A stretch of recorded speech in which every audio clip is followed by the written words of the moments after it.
મોરબી રાજકોટ હાઈવેની 76 જેઆઈડીસીમાં પોલીસના દરોડા. જેઆઈડીસીમાં નામ વગરના ગોડાઉનમાં પોલીસના દરોડા.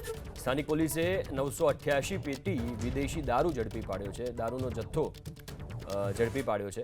વિદેશી દારૂના જથ્થા સાથે 1.17 કરોડનો મુદ્દામાલ જપ્ત કરાયો. વિદેશી દારૂના જથ્થા સાથે રાજસ્થાનના 3 શખ્સની ધરપકડ કરવામાં આવી છે. ગોડાઉન ભાડે રાખનાર પ્રિન્સ જાલરિયા સહિતના શખ્સ ફરાર.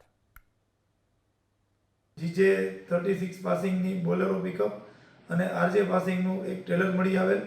જે ટ્રેલરને ચેક કરતા તેમાં કન્ટેનર 2 ભરેલા કન્ટેનર મૂકવામાં આવેલા હતા, જેમાં એક કન્ટેનર ખાલી અને પાછળના કન્ટેનરમાં ઇંગ્લિશ દારૂથી ભરેલ હોવાનું માલુમ પડેલ હતું.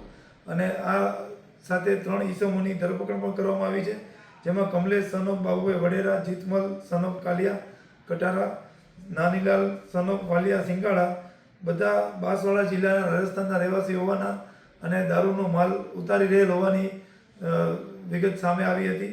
અને જેથી તાત્કાલિક રેડ કરી અને આ અંગે ગુનો નોંધવાની કાર્યવાહી કરવામાં આવી, જેમાં ખાસ 988 પેટી ઇંગ્લિશ દારૂ પકડવામાં આવ્યો છે, જેની કિંમત 92,02,800ની આસપાસ થાય છે.